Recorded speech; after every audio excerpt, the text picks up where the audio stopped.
Holy crap, part 1 did way better than expected. That's the reason why you're seeing this now. So, thank you for the amazing support and feedback. I did not expect part 1 to do nearly as well as it did, and in the intro part where it showed the YouTube fireworks, that's now at 1,000 views.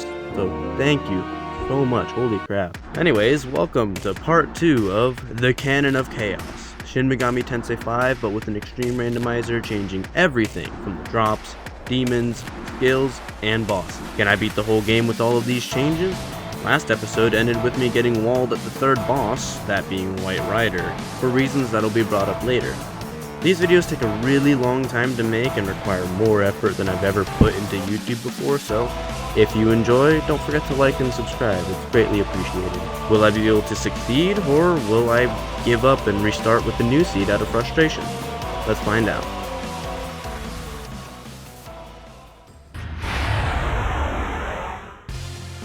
This fight has 4 main issues. First issue being the Dominions, which mostly use Matarunda to debuff our attack, and Mediarama, which is moderate heal to all allies, healing over 200 HP each time it was used, and since there are 2 Dominions, it's possible that they would heal up to 400 HP in one turn. The next issue being Ragnarok, a medium fire damage spell that hits randomly 2 to 5 times, being able to do damage equating to just a scratch to just straight up death. I then continue with a critical in an attempt to kill the Dominions as fast as possible to give them no chance to healing White Rider, who I was able to put asleep. Thankfully, I was able to remove the Dominions in one turn, leaving only White Rider, who got unlucky with the Ragnarok. I used the following turn in order to restore the MP to some of my companions, and got lucky again with the upcoming Ragnarok. So I used my turn to continue restoring the MP to myself, leading into the third main issue. The Dominions can be re-summoned to aid White Rider, looping back to issue 1 if you don't deal with them fast enough. And finally, God's Bow, the 4th issue with this fight. God's Bow, according to the wiki, has a 150% chance to insta-kill by itself. Hard mode has a 1.3 times multiplier, making it, if I'm correct, a 190% chance to insta-kill, even without striking a weakness, which is really bad. I revive Florus because he's my dedicated Dominion destroyer due to knowing Hell's Gaze, bringing him back to the front lines to try to kill the Dominions with a critical. But I got unlucky and killed neither of the Dominions, resulting in the loss of Norn to Ragnarok, a Mediarama, and they got their critical ready. And then their turn arrived, 2 hits by Ragnarok and a slap in the face by Dominion ended this attempt. But I wouldn't give up that easily, so I tried again with no changes made, realizing that there was a 5th, even worse option, which is Makarakarn, that the Dominions can cast, which make White Rider essentially invincible. Which is amazing, obviously, making the fight even more annoying than it has to be. So, I don't remember if I just decided to end it all or if I was stupid and forgot, but that resulted in the loss of this run. Was this it? Should I just start a new seed and hope for a better run with a better start so I can actually make it pretty decently far? Should I just give up? And then it hit me. A plan. The plan. The plan to kill White Rider. The most genius plan any SMT player has thought of. What if, now hear me out, I just out-damage White Rider? So I started grinding again, though this time not for levels, but for the perfect demon to assist me in the well-deserved execution of White Rider. And here he is.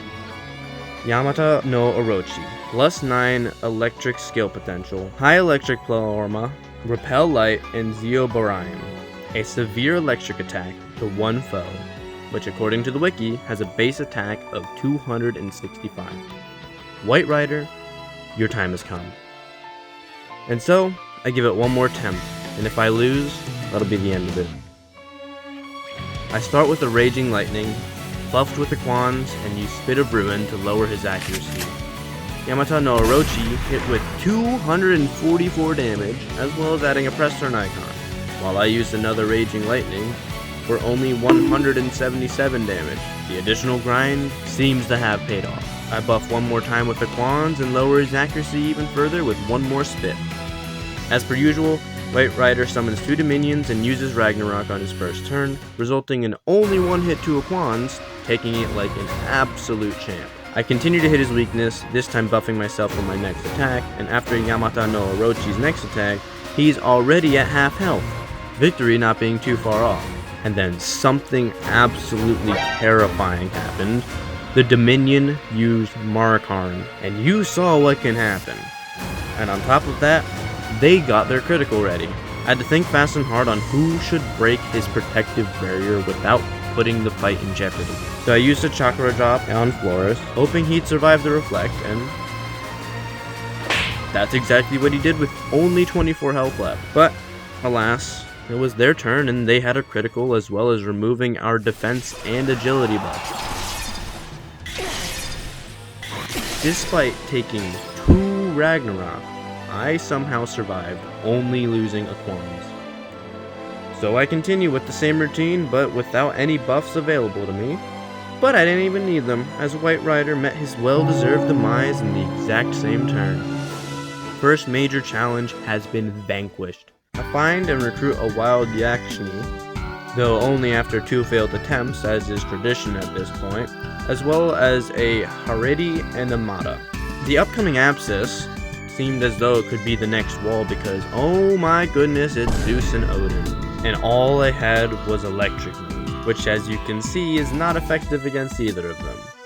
I died next turn due to only having 1 HP left, but being stubborn I went straight back without even changing to wind scales or even my current demon lineup. But with the help of a critical I was able to easily tactically defeat Odin first, tactically because in my mind, despite them both having 2 electric moves, I went, oh, Zeus is more likely to use electric.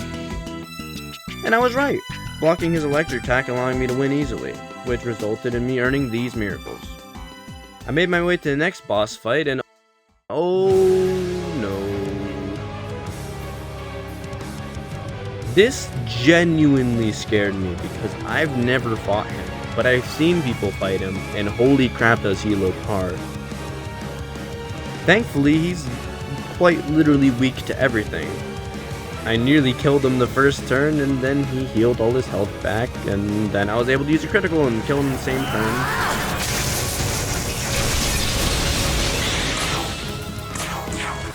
With the Quans. Next I made my visit to my local Oni only for it to be yet another breeze of a battle, saving the locals from imminent danger. Then proceeded to pay off my Miman map supplier to know where they're all hiding. But first decided to get a sneak peek at the next boss, and instead of Nuwa, it was the Beast of Bloodshed, Lazia Labolas. My accuracy was greatly lowered by him, causing me to miss a Raging Lightning, and on his next turn he unleashed the power of critical upon me, only knocking me to just below half health. I cure my Mirage and kill him the same turn with the Quans again. Well, isn't this anticlimactic? I see. But before returning to the human world, I make my way to acquire all the missing Miman. And I ate an apple, and cashed in the Miman for what was actually a lot of rewards, too many to go over. And then I finally made my way to the real world.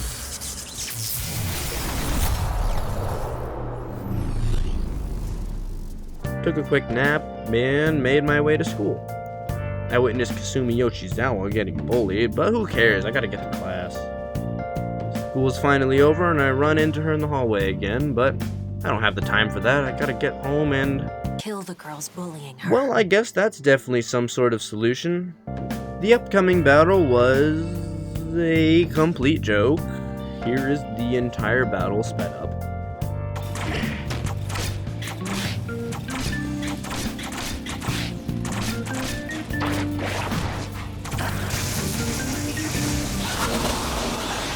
Turns out now that the school's in danger and I'm the protagonist, so I have to investigate. First enemy was a Jikokuten who died in 1 turn. Next up was Hydra. How did you get in here, Hydra? The school's not that big.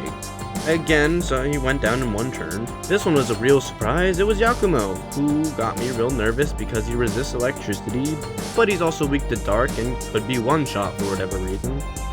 The demon terrorizing Jack Frost was instead 4 ugly dudes who died easily, allowing my favorite Kehoe to heal me whenever I needed for free. Thank you, Jack Frost. The upcoming demon was Thunderbird, who went down in 1 turn. Yeah, this is getting a little boring. I'm gonna skip ahead to when things get interesting. Oh hey Abdiel, how's your dark weakness for you? Killed a Molosh and fought Mr. Hotel Transylvania and Abdiel again? Well, you know how it goes. Killed a Lagaru, a Zhuan Lu, a group of Piskas, and made my way to what would be Lamu, but was Rita instead, who happened to know electricity, making my build completely useless. But he seems to prioritize basic attacks even when in critical, making him not much of a threat. But it turns out he's weak to wind, and it turns out he does have another move, Shockbound, a 2 to 5 hit weak electric move, posing little to no threat even if it hits all 5 times. I switched in Siegfried and Turdak for their wind moves, and then Horus for some extra easy healing, and prepared a critical resulting in him being taken down to the red zone. So I turn on auto battle and watch them whittle away at his HP. Another easy win. Time for a new dot. Gustav's new essences don't really add much of value as far as right now, so I head to the Demon Hut and he's using the bench! I recruited Atvak, Cert, find a missing student, Amabi, fail a Black Ooze, release Haredi to recruit Black Ooze. I find the last 2 missing students and find one of my favorite demons, Kresnik, and release this demon so I can recruit him.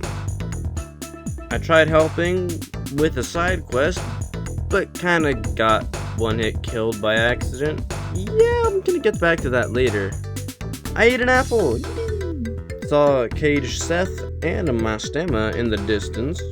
Got a new pet dragon and got a yoga angel to join me. Ate another apple and offered to help some Lilim seek sanctuary to get myself on the chaos path. Before that I saw a 3rd Abdiel. I mean, I know this was a cutscene, but still. I already killed you twice. I got to kill Principality, but instead it was Mastema who died in 1 turn, allowing the Lilim to Fromri in Tokyo. I eat an apple and finally I find a pixie, who I obviously recruit, and then become a totally legit part-time vet for 7,900 Maka. Time for the next boss, being an Anzu no Mishaguji. Both which null electricity, eventually using dark moves to my demise. So I devise a plan. Change my stats, fuse a Lilith with Wind Draco Strike because she has more physical than magic stats, and try again, focusing all my damage on Anzu because nobody likes Anzu. This new setup making the battle a non-issue with not much to note. I make my way to the next Abscess and Abdiel again. That's 4 Abdiels. But you know the drill. Earning me these miracles. I offer to get Catwoman a fish, leading me to King Frost, who is a Camiel and 2 powers, who apparently does a lot of damage in 1 hit. Second attempt I made sure to guard to be safe, but he didn't hit me, resulting in a win.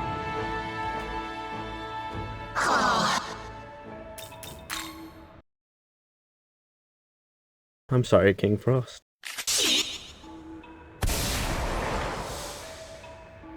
I turn in this quest and find another Abdiel, but this time she tripped. I released Pixie so I could recruit fallen Abdiel, I saw Goku, and got a new demon navigator with me. Saw some flying elephants and what I've nicknamed the YouTube flop demon.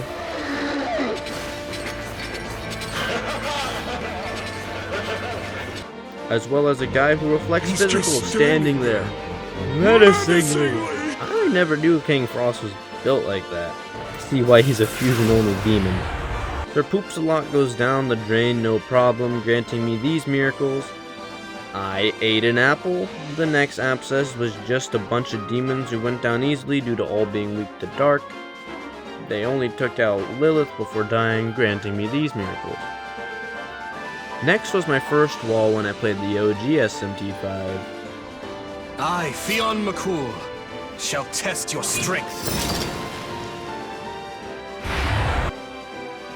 Who could still do a lot of damage apparently.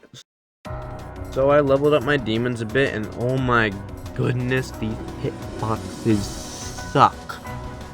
Look at this. And I get Raging Lightning back so I can hit their weakness, turning this into yet another easy boss fight. Oh yeah, and here are my stats after all the bombs I've gotten as rewards for battles and from Gustav. I find a wild Nama and recruit her.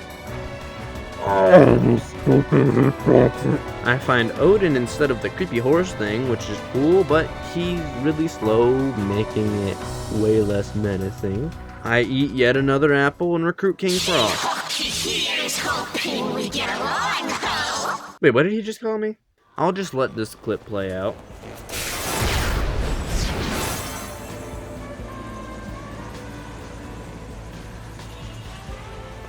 Somehow, telepathically stopped me, and then I got bodied by a power. I guess that's why they got their name. And learned the hard way that he can reflect electricity. I finally make my way to the fairy village where I find a kind gentleman and find Markiplier. I spot some lost children and then die trying to escape the Lilim I literally saved earlier. Pay my local dealer again to know where all the Miman are and find another dead Algami. I offer to help find 3 golden apples and eat another apple and make my way to the final boss of the area, who got the advantage and nearly took me out first turn. So I go back in order to prepare, which is where I decided to end the episode 2. I know it's not as dramatic as part 1, but if I didn't end it here, I'd have no idea where to end it. The progress became way less painful than it was in the first episode, and if I went until the next wall, who knows how long this episode would be. Maybe episode 3 will just have a wall immediately, I don't know. If you enjoyed, please like and subscribe, and I'll make part 3. See ya.